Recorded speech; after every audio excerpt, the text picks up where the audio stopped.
Feliz sábado a você, irmão. Seja muito bem-vindo ao canal Logo Vem, onde os únicos objetivos é lembrar você da volta iminente do nosso Senhor e Salvador Jesus Cristo e trazer você perto dele. Bem, esse vídeo vai seguir a temática igual aos dos vídeos anteriores, que é um vídeo de pregação, cujo tema vai ser Mornidão Cristã. Sem enrolação, saírem com o vídeo.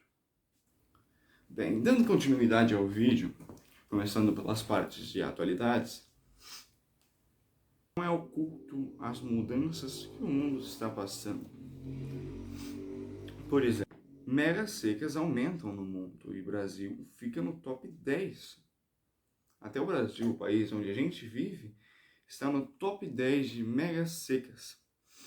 Um estudo recente publicado na revista científica Science revelou que as megas secas, ou seja, períodos de seca que duram pelo menos 2 anos, têm se tornado mais frequentes, quentes e devastadores ao redor do mundo nas últimas 4 décadas. Bem, quando olhamos para a Bíblia, em Mateus 24, percebemos que é um momento em que os discípulos vão até Jesus e perguntam para ele quando que ele vai voltar. Jesus, então, por todo esse capítulo, descreve sinais da sua vinda. A partir de um momento, ele diz: não se preocupem, ainda não é o fim, é apenas o princípio das dores. No original, está como uma metáfora para dores de parto. E como descobrimos, além do sinal óbvio do crescimento da barriga, como sabemos que o bebê está mais breve? Sua chegada está mais breve? Através da frequência das dores. O intervalo entre uma dor e a outra, ele vai diminuindo cada vez mais. Assim, é a analogia que devemos levar quanto aos sinais. Megas secas sempre existiram no mundo, mas descobrimos que a volta de Jesus está breve de acordo com a frequência. Como disse na revista, têm se tornado mais frequentes, quentes, devastadores ao redor do mundo nas últimas 4 décadas. Este é um sinal iminente da volta do Senhor e Salvador Jesus Cristo. Não apenas esse, mas como vários outros sinais que mudam drasticamente o mundo. Com que isso possa nos lembrar de que o tempo é curto e que devemos buscar o nosso Senhor e Salvador Jesus Cristo o quanto antes. Dando continuidade ao vídeo, e eu que temos reflexão. Muito obrigado, Léo, por trazer sua parte mais uma vez. E vamos aqui para a nossa pequena reflexão. Vamos começar com o verso bíblico, que está em Apocalipse 3, 15 e 16, que eu acho que a maioria das pessoas já ouviu falar, que fala assim, ó: conheço as tuas obras, que nem és frio nem quente, porque és morno, estou a ponto de vomitar-me da minha boca. É um verso forte, né, mas com bastante verdade nele. E a reflexão fala assim, ó: a mornidão é perigosa porque engana. A pessoa morna ainda vai à igreja, ainda fala de Deus, ainda conhece os textos bíblicos, mas já não tem fome espiritual, nem sede de santidade e nem zelo pela missão. Jesus não condena a Laodiceia por pecados enganosos, mas por indiferença. O maior risco não é cair de uma vez, mas se acomodar lentamente, até achar que está tudo bem, quando na verdade está espiritualmente distante. Deus não chama para uma vida religiosa confortável, mas para um relacionamento vivo que transforma prioridades, atitudes e decisões. Então que possamos aí, né, refletir cada um e ver se a gente está morno e tentar melhorar, né? E aí, Alex, o que você traz pra gente hoje? E vamos para a reflexão. Hoje, com o tema de mornidão, vou falar sobre algumas partes da Bíblia que falam muito sobre mornidão. Um exemplo é a igreja de Laodiceia, que era rica materialmente, mas muito pobre na fé. Eles achavam que não precisavam, mas Deus fala que eles eram cegos, nu e miseráveis. Outro ponto muito importante foi Elias no Monte Carmelo, que a história em 1 Reis 20. 1 Reis 20 começa a história. Mas o ponto decisivo dessa história é em 1 Reis 21. que eu vou ler um pouquinho para vocês. Então, depois, Elias se aproximou de todo o seu povo e disse: Até quando vocês ficarão pulando de um lado para o outro? Tem algumas traduções bíblicas da Bíblia que fala: Até quando cocheareis entre dois pensamentos? Que ele fala para você tomar sua decisão logo na fé, não pode ficar em cima do muro. E também Deus, ele abomina. Isso é abominação para Deus. Não eres quentes e nem frio, que estou a ponto de vomitar-te da minha boca. Ele mesmo fala. E esse é o versículo principal de mornidão que você vai ver durante esse culto, esse estudo. E um ponto que eu vou deixar para vocês, que a reflexão principal é: não fique em cima do muro. Para de adiar sua decisão espiritual. Quanto mais você espera, mais o seu coração esfria. Então, examine seu coração. Deus não rejeita quem erra, mas também confronta quem vive sem decisão.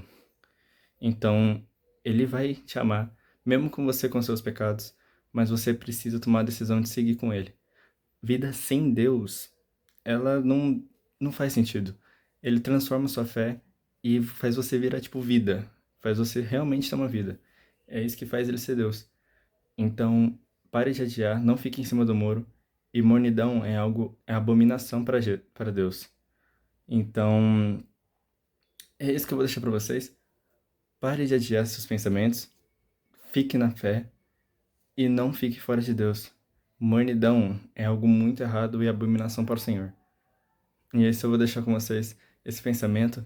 Espero que vocês tenham entendido tudo e fique com o culto. Por mais que seja difícil pregar na nossa igreja, a gente conhece o povo, conhece e pode até entender o que Deus quer que a gente passe para o povo.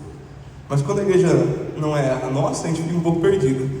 Por mais que seja a igreja da minha esposa e da família dela, eu não convivi tanto aqui dentro e não sabia ao certo o que Deus queria dizer para nós aqui hoje.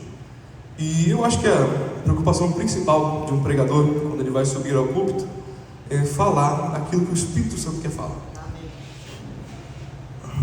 Há algum tempo atrás, eu fui convidado pelo pastor da minha igreja a participar do Arautos da Cruz, e ele me deu 3 livros para ler, para me preparar assim, para o evangelismo e para alguns projetos que ele queria trazer para mim e para minha família. E um dos livros foi Paixão pelas Almas, de Oswald Smith, se eu não me engano. E nesse livro eu li uma frase que não é bíblica, mas é uma citação do autor, e essa frase mexeu muito comigo. Ele diz que todos os cultos, todas as mensagens que são passadas, toda vez que a Bíblia é aberta, a gente tem que ter por intuito se manter na palavra de Deus, aprender como ficar no caminho de Deus e principalmente a conversão. A nossa conversão e a conversão daqueles que estão ouvindo. E completando essa frase, ele diz o seguinte: ele diz que todo aquele estudo bíblico, todo aquele culto que tem por finalidade o prazer, o saciar intelectual, é abominação aos olhos de Deus. Eu sei que essa frase ela parece um pouco pesada e, por não ser uma frase tirada diretamente da Bíblia, é um pouco complicada de se dizer.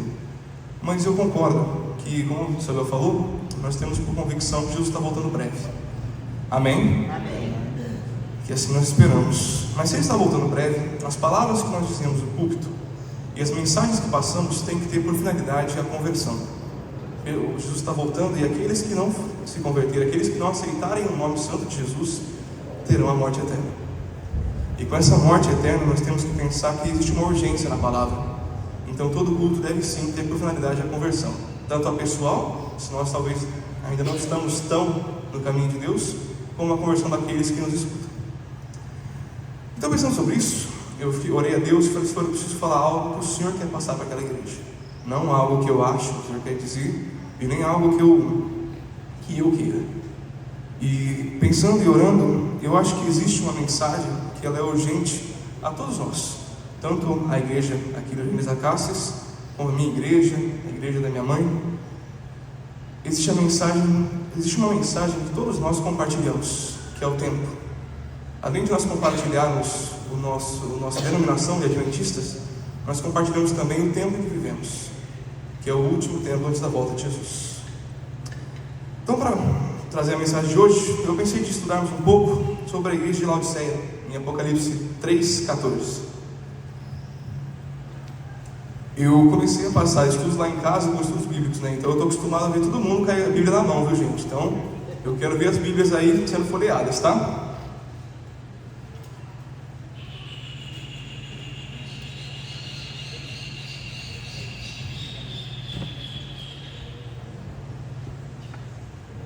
Amém? Amém.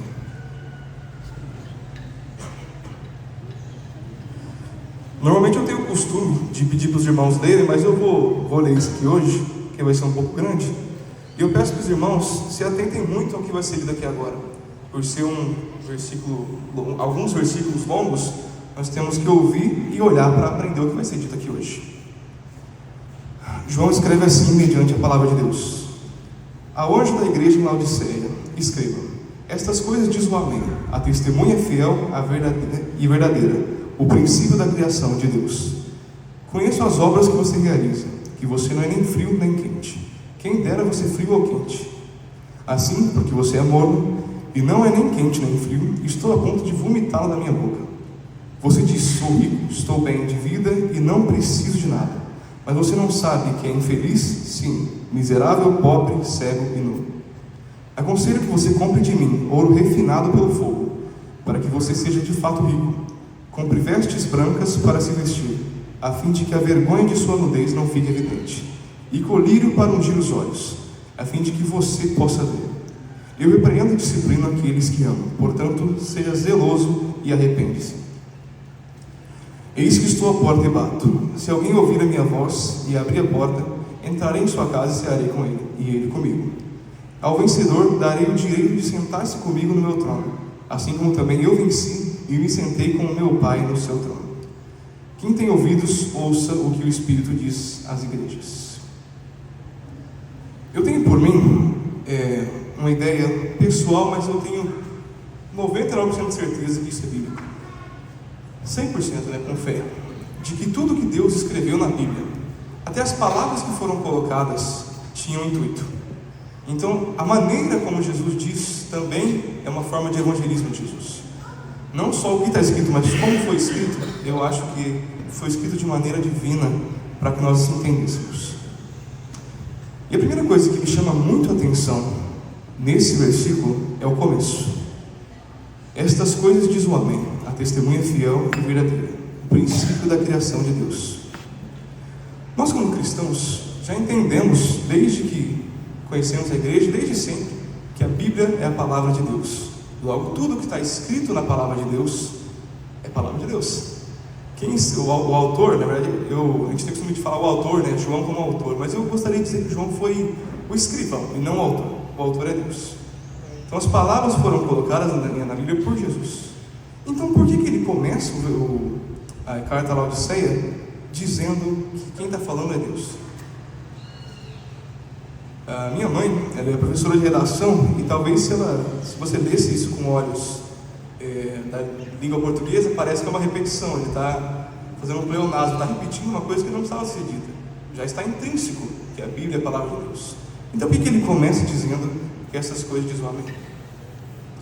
Quando eu fui pensar nisso, eu me lembrei às vezes do meu pai.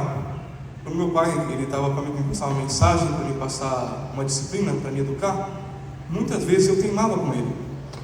E teimando com ele, ele tinha o costume de falar assim: fica quieto, quem está falando é seu pai. Quando Jesus, sem precisar disso, essas coisas diz o Amém, ele está trazendo a responsabilidade do que está sendo dito ao nome dele. Ele está dizendo para todos nós aqui hoje que isso que você vai ouvir agora não é palavra de pregador, não é palavra escrita por homens, mas é a mensagem do próprio Deus, Criador do universo. Ele faz questão de pautar isso. Jesus muitas vezes ele repete coisa na Bíblia, mas é para que a gente entenda. E por isso ele diz: essa coisa diz o Amém, a testemunha fiel. Então, tudo o que nós vamos estudar agora foi dito pelo próprio Deus. Depois começa: conheço as obras que você realiza, que você não é nem frio e nem quente. Quem dera fosse frio ou quente. Assim, porque você é morno e não é nem quente nem frio, estou a ponto de vomitá-lo da minha boca. Mais uma vez, quando eu leio esse versículo, eu entendo que Jesus, como um professor, ele tinha a ideia também de aprendizado, de que as pessoas que estavam ouvindo a ele entendessem a mensagem. E ao longo da Bíblia toda, Deus, principalmente Jesus no Novo Testamento, usa de analogias para que nós entendêssemos algumas coisas. Afinal, como nós poderíamos entender do céu sendo humanos? Como poderíamos entender da vida eterna sendo mortais? Então ele traz coisas para o nosso entendimento. E nessa hora Jesus faz uma analogia com talvez uma bebida que não é nem fria nem quente. Jesus diz que por você ser morno, ou seja, não ser nem quente nem frio, ele vai vomitar na boca. Eu fiquei pensando nessa analogia. Nós temos várias bebidas na humanidade. Temos uma bebida quente, o chá. Nós temos o chá que é uma bebida quente. Nós temos o suco, que é servido gelado, refrigerante. Mas eu não consegui pensar em nenhuma bebida que é servida morna. Nenhuma bebida que a pessoa gosta de tomar morna. Eu fico imaginando, alguém aqui já passou por uma situação que estava morrendo de sede e fala tomar água morna que estava na mesa? É horrível. Aquela água, ela desagrada o paladar, você realmente quer cuspir. Então, nessa analogia, Jesus está querendo que você visualize o que ele está dizendo e está querendo que você entenda a palavra. Que a mornidão, ela é rejeitada por Cristo. Só existem duas escolhas no mundo, duas opções: a frieza ou ser quente. E a mornidão não vai ser aceita por Deus. Mas pensando nisso, eu fiquei pensando, o que é mornidão? Tudo bem, Deus diz, então, faz uma analogia com o frio quente, que realmente nós entendemos que o morno não é aceito. Mas o que é mornidão? O que ele quer dizer com isso? O que é ser quente e o que é ser frio? Eu não sei se algum irmão aqui vai discordar de mim, mas eu imagino que o frio seria aquela pessoa gelada, aquela pessoa seca, sem o fervor da palavra de Deus. Para mim, o frio tem mais sentido pro lado do mal. E o quente é aquela pessoa fervorosa. O quente é aquela pessoa que ela tem paixão. Muitas vezes nós vemos por aí a analogia entre paixão e o fogo, né? O quente é aquele que tem paixão pela palavra. Então eu imagino aqui o seguinte: você não é nem frio nem quente. Você não é nem descrente e você não é nem crente. Você não é nenhum dos dois. Jesus começa, você não é frio. E depois ele fala assim, quem dera fosse frio. É uma mensagem estranha de se pensar. A gente entende por essa analogia que a frieza é estar longe do caminho de Deus. Mas primeiro ele fala, quem dera fosse frio. Por quê? Quem dera você fosse descrente. É melhor ser descrente do que ser feio? É um pouco estranho. É melhor não frequentar igreja nenhuma do que frequentar uma igreja mais ou menos. Isso é estranho da palavra de Deus. E quando eu era mais novo e eu ouvi esse versículo na igreja, eu não entendia. Como Deus pode preferir alguém que não o segue, que não é cristão, que não guarda a sua palavra, do que alguém que guarda mais ou menos? Pensando nisso, eu lembrei de um versículo que está em Mateus 6:24. Vamos abrir?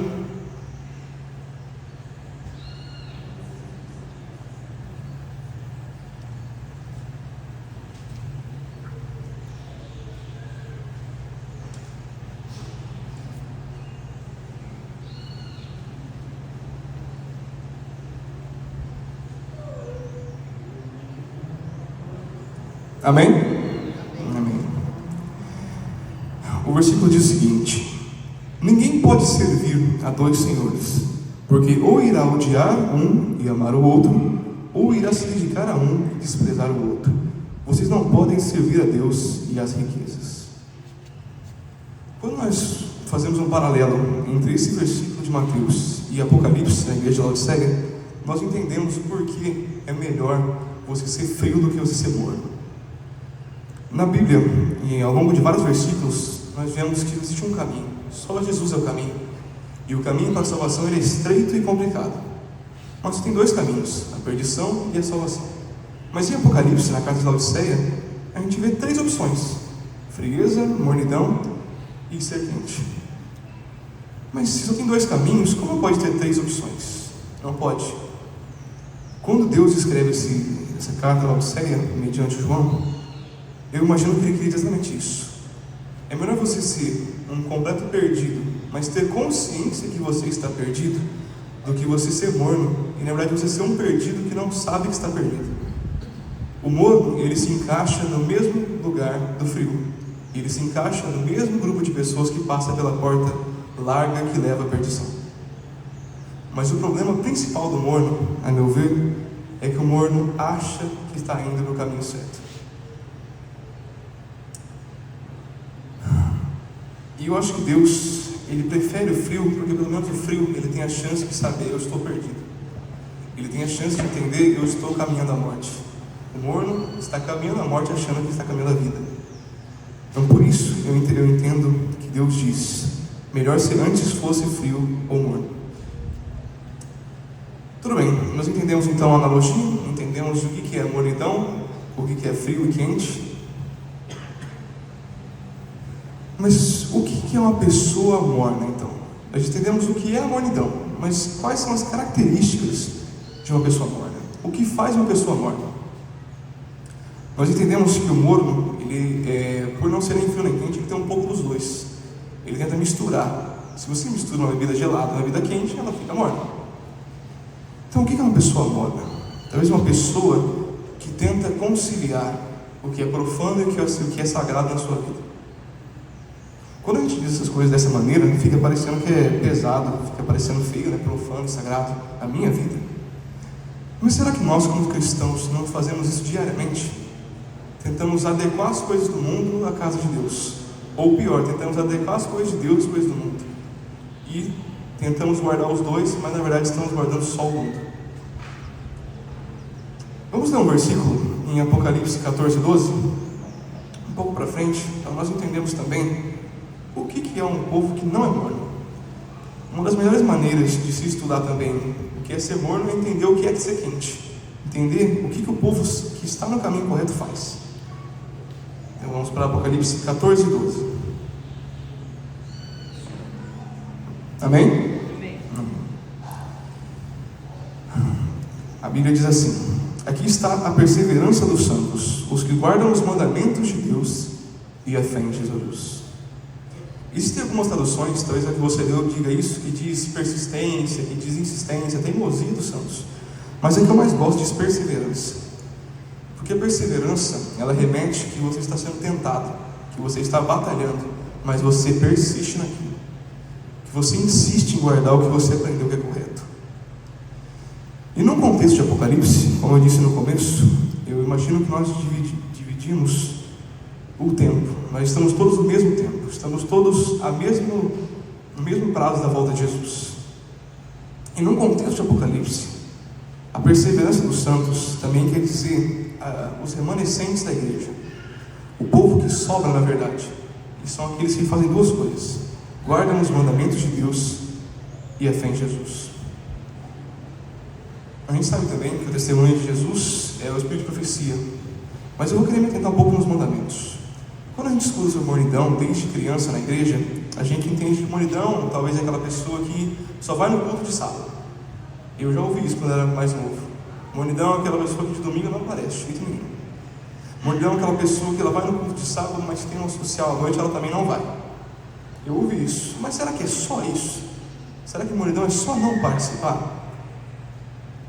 Eu gostaria de ler também Apocalipse 12, 17, que vai complementar esse versículo de uma maneira que eu acho muito bonita e muito forte.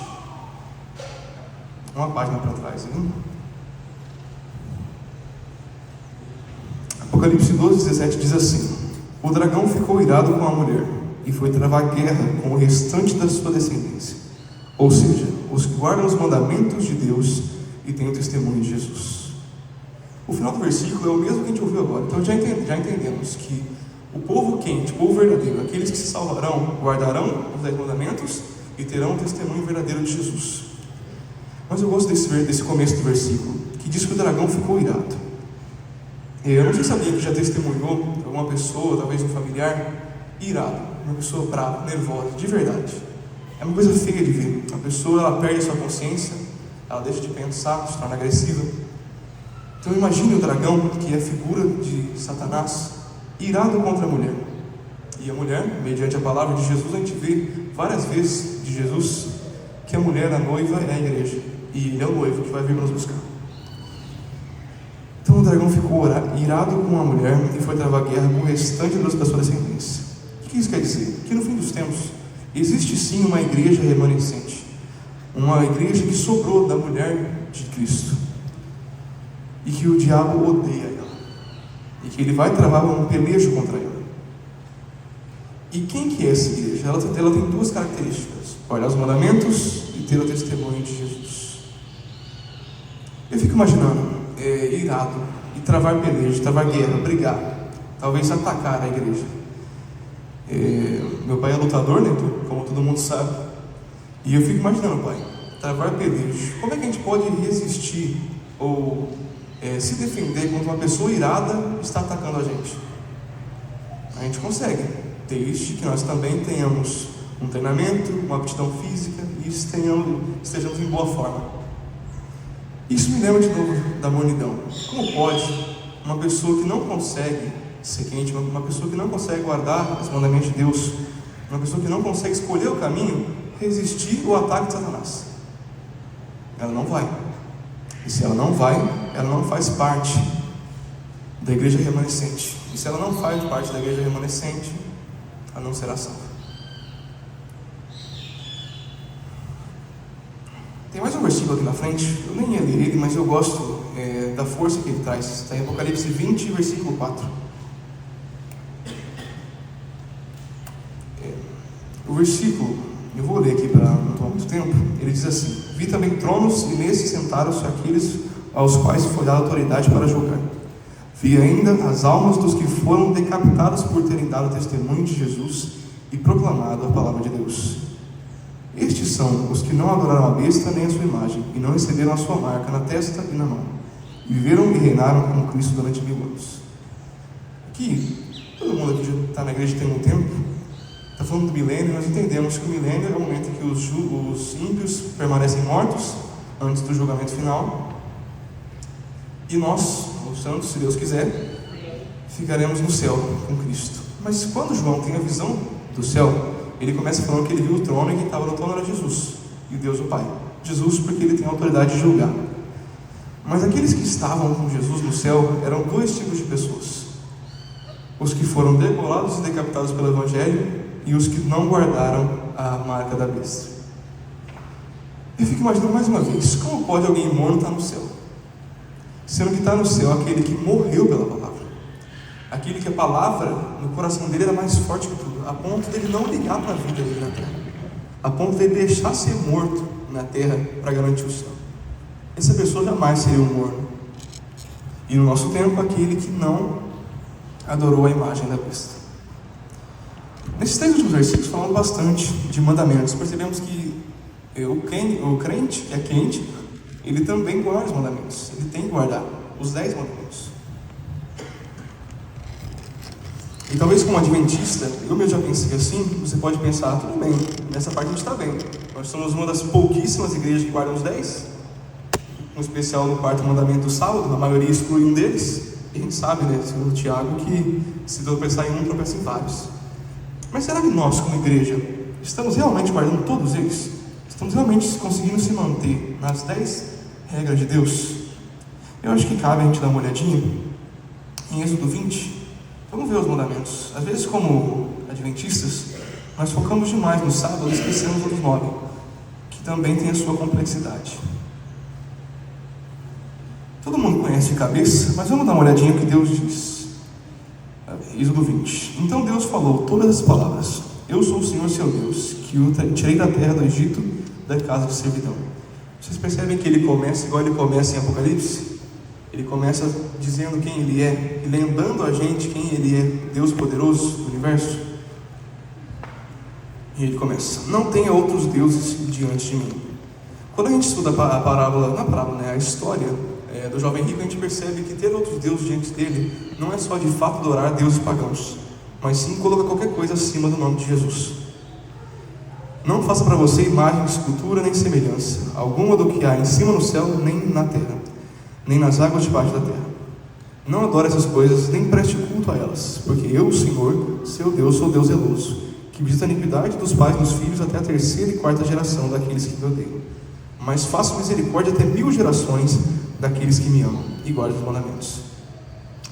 O segundo mandamento diz para não adorar imagens de semelhança. Talvez é um mandamento que para nós é um pouco mais fácil de se guardar. Mas a gente acabou de aprender que no primeiro mandamento, qualquer coisa que se coloca acima de Deus, se torna Deus no nosso coração. Logo, qualquer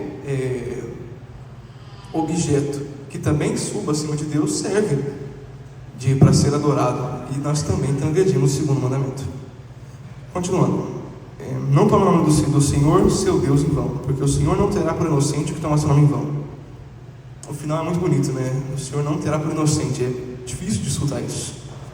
E a gente entende também que tomar o nome de Deus em vão não é só você dizer sem querer a palavra, o nome de Deus, quando você bate o dedinho na quina, alguma coisa assim.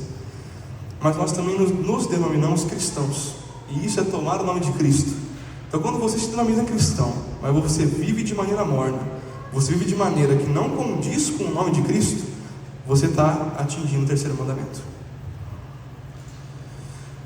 Lembra-se do dia de sábado para o santificar. 6 dias você trabalhará e fará toda a sua obra, mas o 7º dia é o sábado dedicado ao Senhor, seu Deus. Não faça nenhum trabalho nesse dia, nem você, nem seu filho, nem a sua filha, nem o seu servo, nem a sua serva, nem o seu animal, nem o estrangeiro das suas portas para dentro. Porque em 6 dias o Senhor fez o céu e a terra, o mar e tudo o que neles há, e ao 7º dia descansou. Por isso o Senhor abençoou o dia de sábado e o santificou. Como eu falei, como adventistas, a gente pode pensar que tudo bem, o 4º mandamento pelo menos está bem guardado. Mas quando a gente vê que para guardar o mandamento não é só a gente, mas sim nós, nossos servos, nossos familiares, a pessoa da nossa casa, a gente percebe que é mais difícil de guardar do que parecia. Honre seu pai e sua mãe, para que você tenha uma longa vida na terra, e o Senhor, seu Deus, lhe dá. Isso também é complicado. Eu fico imaginando assim, você se diz cristão, mas você não respeita a autoridade do seu pai na sua casa. Você até pode guardar as palavras de Deus, mas você chega em casa e você não consegue respeitar seu pai, sua mãe e as pessoas que têm responsabilidade divina para você. Você também é um cristão morno, porque você guarda só uma parte, mas despreza a outra. Não matarás, que também parece fácil, mas não estamos transgredindo esse. Mas a gente vê em 1 João que qualquer um que odiar o irmão no seu coração o matou. Então também estamos vacilando nesse. Não cometa adultério. Jesus fala que qualquer um que olhar já cometeu adultério. Não furte. Não dê falso testemunho contra o seu próximo. Não cobice a casa do seu próximo, nem a mulher do seu próximo, nem o seu servo, nem a sua serva, nem o seu boi, nem o seu jumento, nem coisa alguma que pertença ao seu próximo.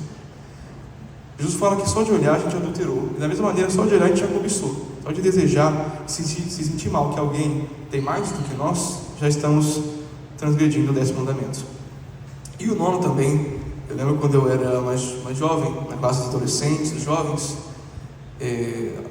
eu via ali no meio da minha igreja como se tornou comum a mentira no meio do nosso povo.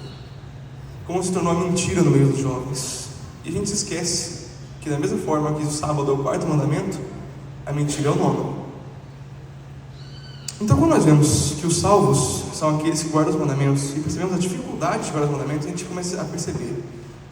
Talvez você veio aqui hoje pensando assim, depois quando eu comecei a falar, pensou, não, eu não sou morno, eu faço o meu trabalho, eu tento me guardar na palavra de Jesus. Mas conforme a gente vai estudando, a gente vai percebendo que não é tão fácil. É difícil ser crente, é difícil permanecer nos salvos. Mas a gente tem que reconhecer isso, porque esse é o nosso tempo. E quando João escreveu a carta da Laodiceia, Deus tinha por intuito não falar só às igrejas que não são adventistas, mas falar a nós também. Então a nossa igreja, ela é tão passível desse erro quanto qualquer outra.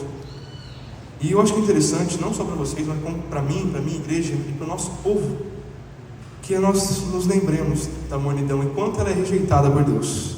Que nós nos lembremos que nós não podemos ser mornos.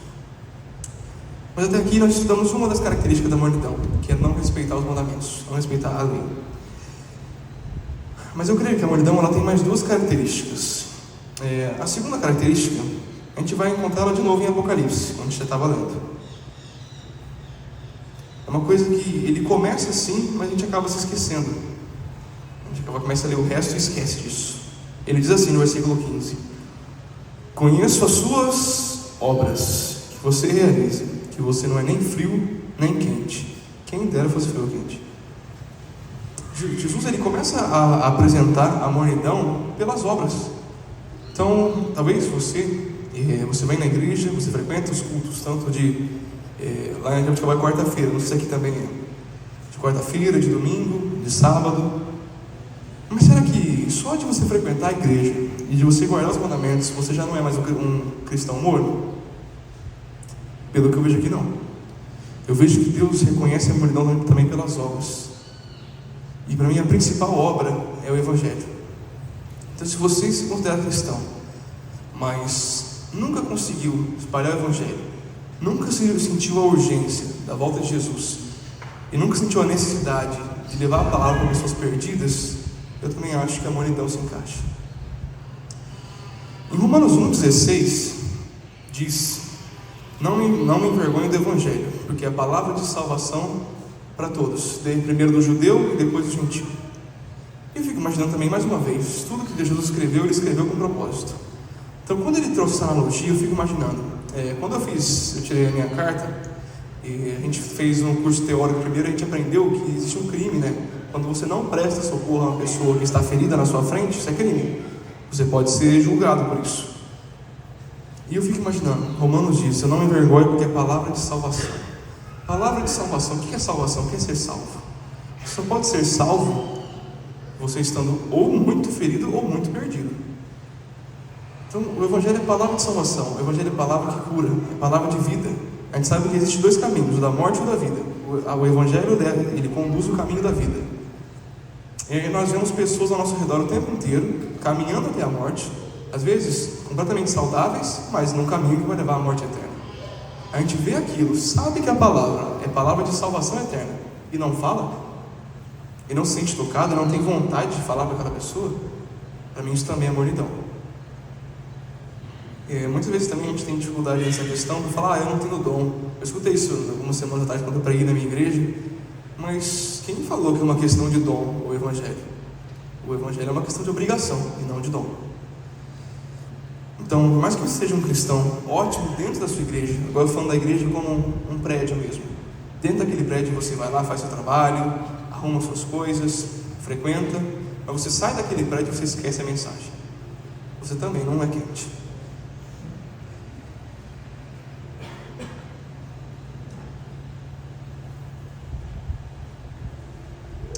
Existe um versículo em Atos 20, 24, que o autor, ele diz que a vida dele só teria sentido se ele cumprisse a missão que Deus o deu, que de espalhar a palavra.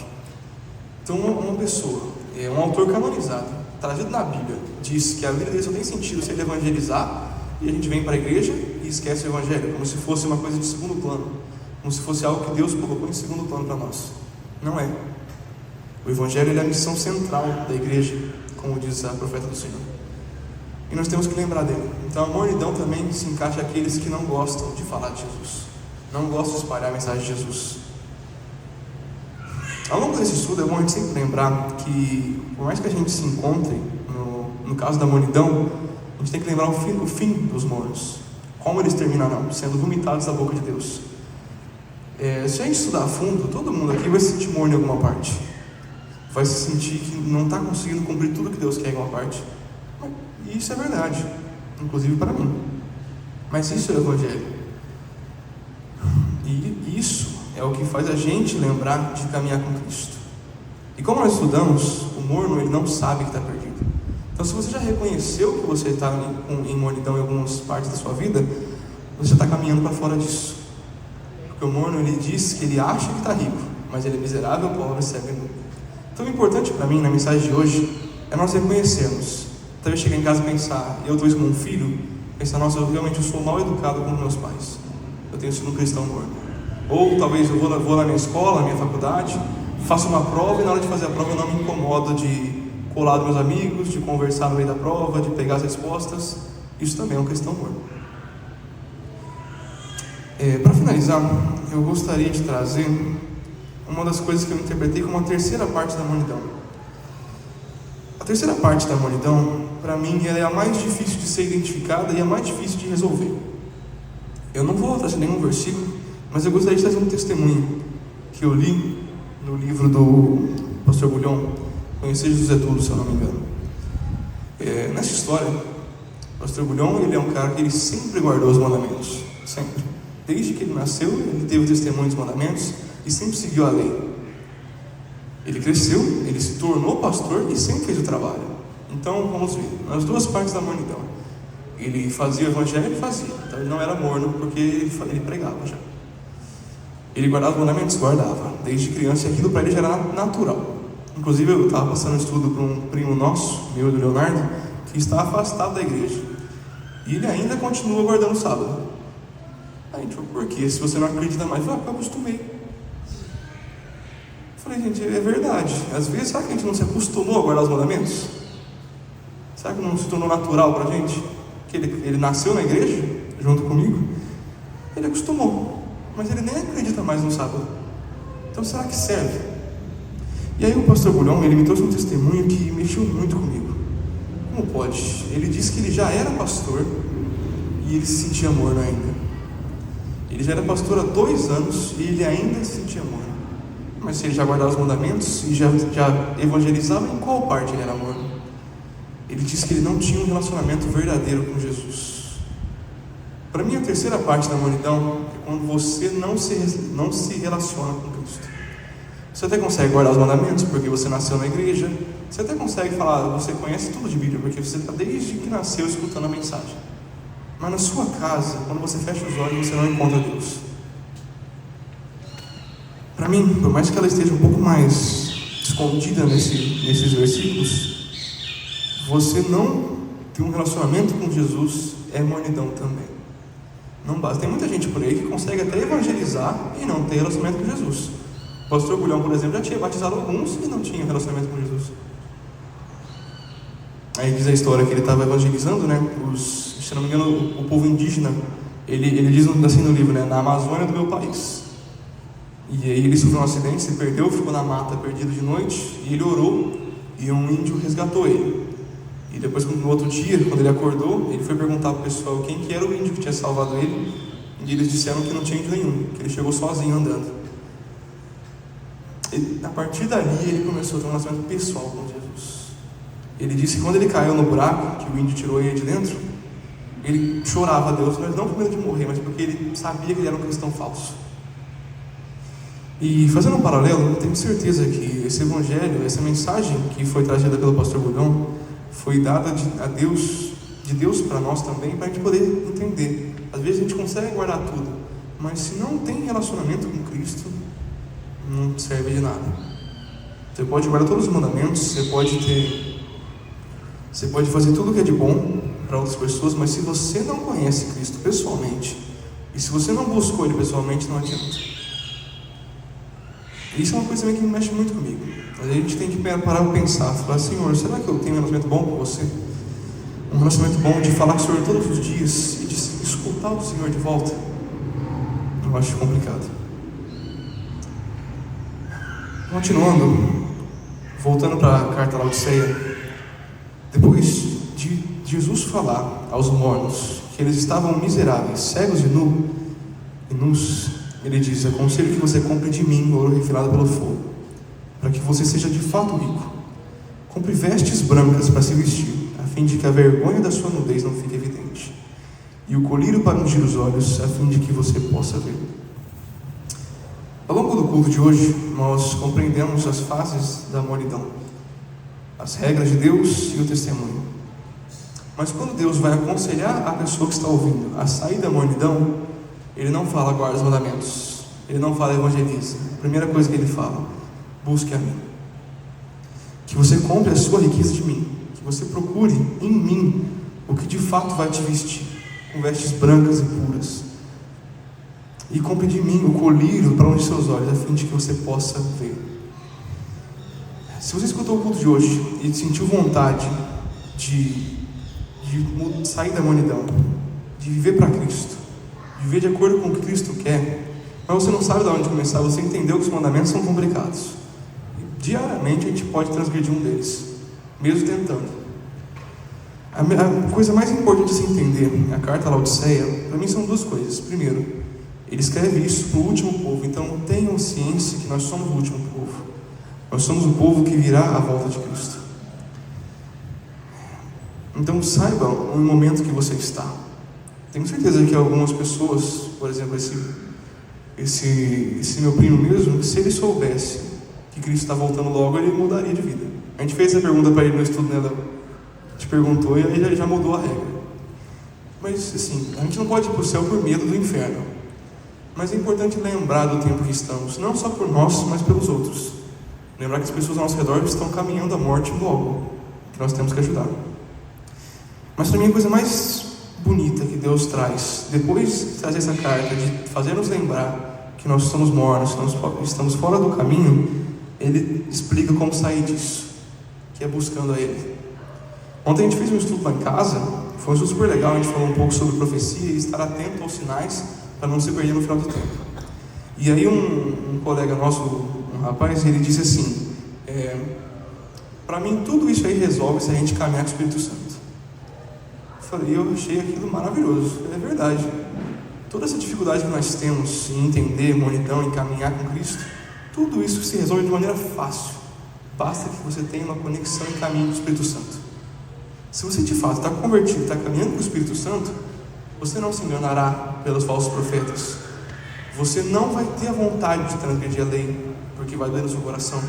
E se você o fizer, o Espírito Santo no seu coração vai te dar arrependimento. Se você caminha com o Espírito Santo, fica fácil comprar a riqueza de Deus, fazer o que é correto. Fica fácil evangelizar, porque você está com o Espírito Santo. Ele vai te dizer, olha lá, Eduardo, aquela pessoa precisa de Jesus. E eu penso que a maior dica que nós temos é quanto a isso. Depois Jesus diz o seguinte, eu repreendo e disciplino aqueles que amam. Portanto, seja zeloso e arrepende-se. Jesus, Ele não quer que ninguém se perca. Nem por ser frio, completamente descrente, nem por ser morno, de maneira nenhuma. Então quando ele colocou essa carta, eu acho maravilhoso que assim, você vê a força de Deus na carta Laodiceia por 3 motivos. Ela foi escrita por 3 maneiras. Primeiro, ela literalmente era uma carta à igreja de Laodiceia, que descrevia exatamente o que estava acontecendo com eles, e era uma mensagem para que aquela igreja se arrumasse nos caminhos de Cristo. Segundo, a carta foi escrita e se tornou uma mensagem para os outros também. Além de se tornar mensagem para a igreja de Laodiceia, na época, ela se tornou mensagem a outras igrejas ao redor. E o terceiro e mais maravilhoso, que ao mesmo tempo que João, como uma pessoa, um ser humano, consegue escrever uma mensagem para uma igreja que serve para outras pessoas, ele consegue escrever uma mensagem profética no fim dos tempos. Se no começo você entendeu que quem está falando aqui é o Amém, é Deus, agora você entende que nessa carta você consegue ver o poder de Deus. Além de te dizer que é Ele, Ele te garante que é Ele. Até porque todas as outras cartas se cumpriram de maneira exata. E no final ele diz, eu repreendo e disciplino aqueles que amam. Então ele ama o povo dele, ele ama todos, e ele quer a salvação de todos. E quando ele escreveu a última carta, é para disciplinar, para repreender, para que você entenda o seu caminho e mude, para que você entenda que o seu caminho está errado, que você possa escolher o caminho correto. No final ele diz assim, eis que estou à porta e bato, se alguém ouvir a minha voz e abrir a porta, entrarei em sua casa e cearei com ele e ele comigo. Então, para confirmar o que a gente estudou hoje, o que a gente aprendeu do testemunho de ontem, realmente a melhor maneira de se caminhar com Cristo é deixar Cristo entrar, deixar de verdade. Por isso que, como eu falei no começo, todos os cultos têm que ter por finalidade a conversão, a aceitação de Jesus. E às vezes hoje, você até aceitou Jesus já, mas falta aceitar Ele em todos os âmbitos. Falta aceitar Ele também de segunda a sexta. A gente aceita Ele de sábado, mas esquece que nós temos a semana toda com Cristo.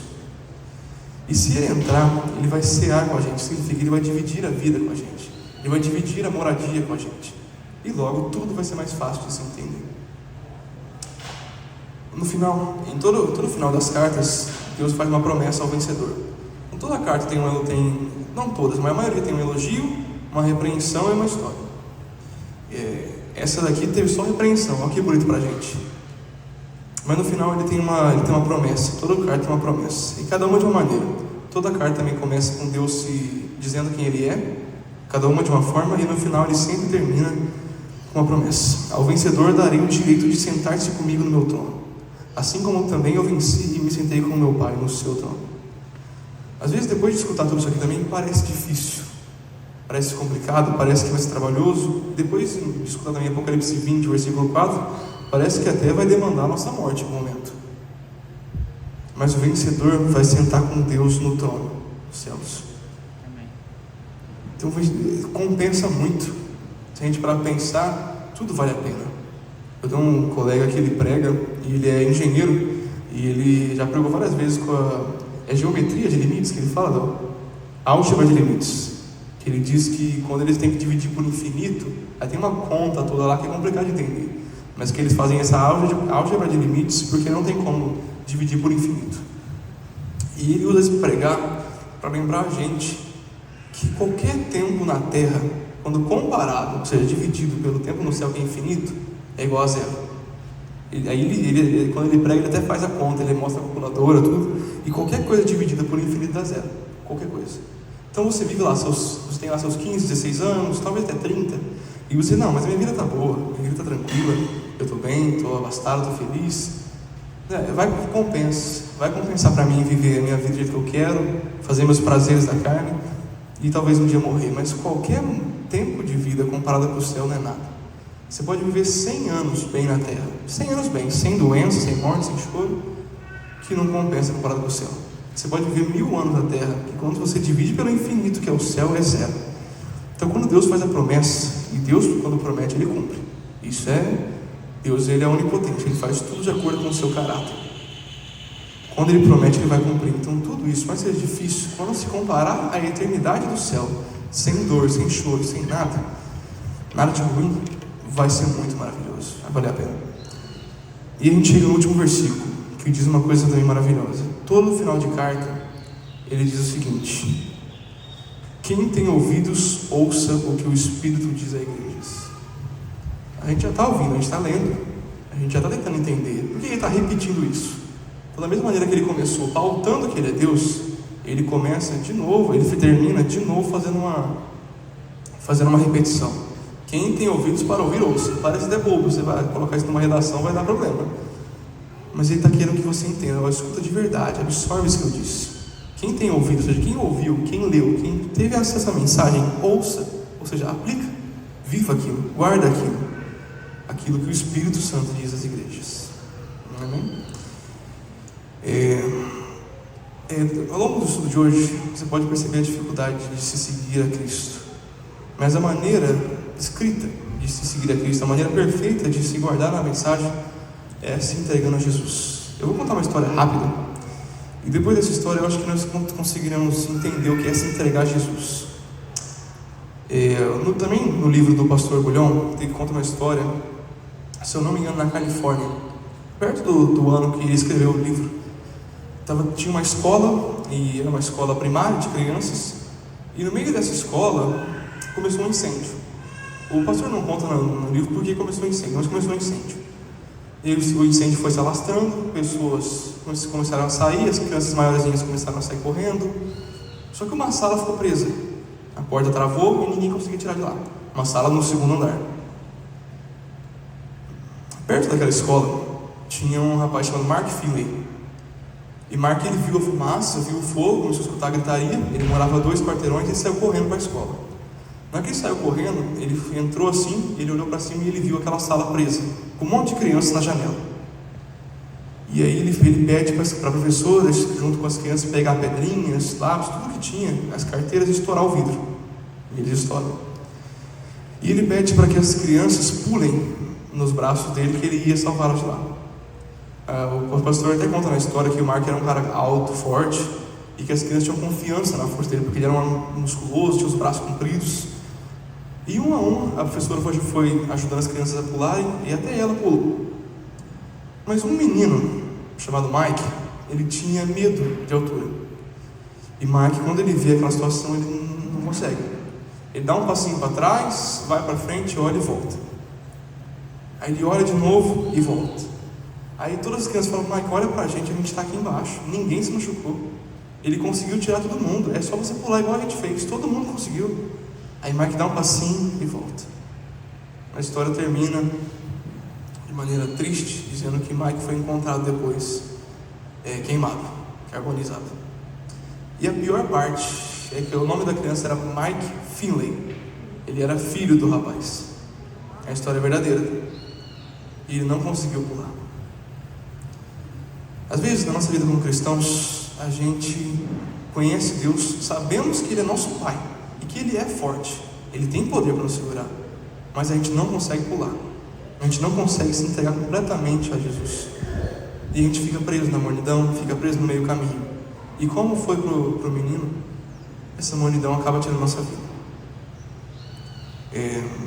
Nós vamos ter a música agora, e se você se sentiu com vontade de se despedaçar aos pés de Jesus e de fato quebrar a janela, pular nos braços de Jesus e entender que você não quer mais ser morno, que você quer ferver por Cristo, que você quer amá-lo de verdade, eu vou pedir que ao longo da música você se levante, nós vamos orar no final.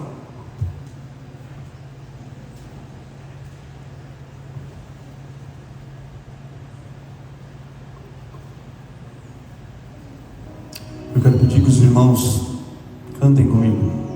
Reflita na letra desse hino.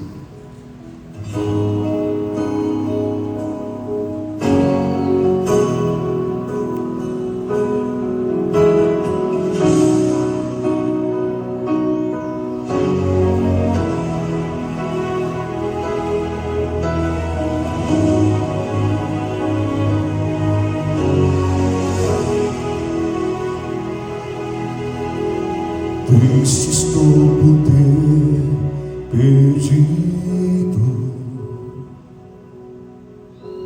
a inocência pura que vivi,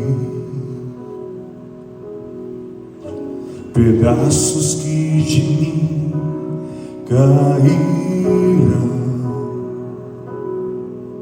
pareciam ter caído num vazio. Mas Deus ouve quando eu clamei, quando peguei.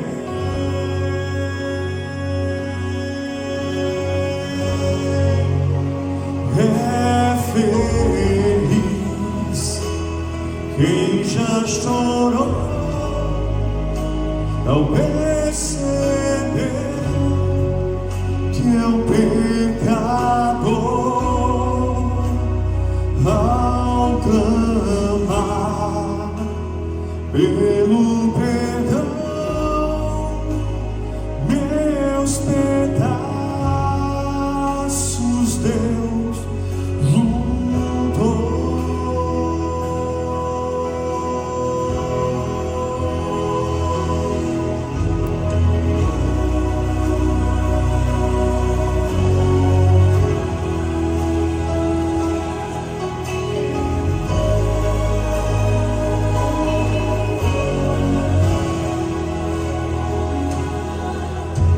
Longe caminhei sem ter Deus, até o respeito próprio eu perdi, tentando procurar saídas na mesma armadilha eu caí. Mas Deus ouve quando eu clamei, quando peguei.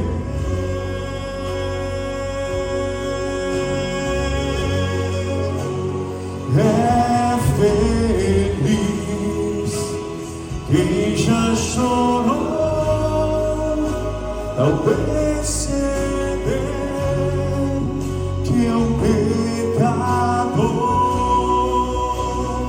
ao clamar pelo perdão, meus pecados Deus juntou.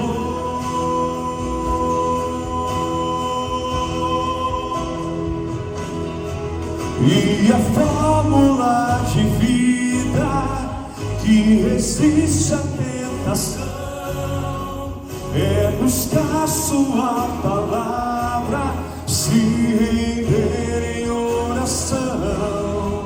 Eu nem mesmo tenho forças para enfrentar quem já perdeu. Minha armadura é Deus.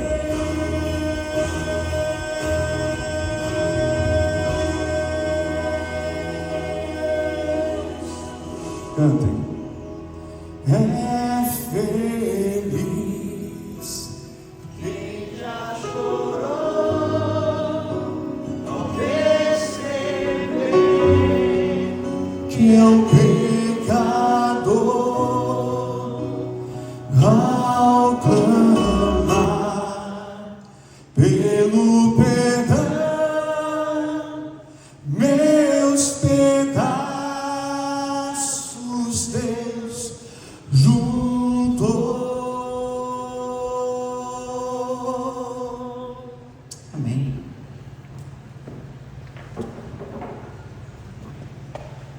Oremos.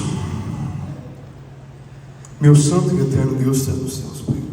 Senhor, meu Pai de amor, muito obrigado por esse dia, Pai. Que seja um dia louvo ao Senhor, Pai. Mas o que eu te peço aqui hoje é que nós possamos te encontrar, Pai.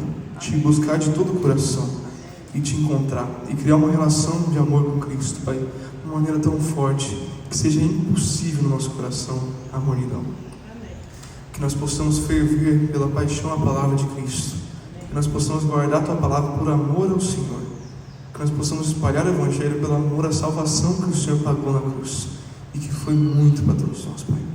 Que nós possamos ter orgulho da Tua mensagem e orgulho de vivê-la e testemunhá-la a todos. Amém. Ao longo desse dia temos ainda muitos estudos, mas que em cada um deles, Pai, nós possamos ouvir a Tua palavra e que Teu Santo Espírito se manifeste nessa igreja ao longo desse dia e de todos os dias, Pai. Nos ajude a caminhar com Cristo ao longo de toda a semana e logo na Tua Santíssima volta para poder viver feliz no céu com a Tua presença. É tudo que eu te peço em Teu Santíssimo nome de Cristo Jesus. Amém.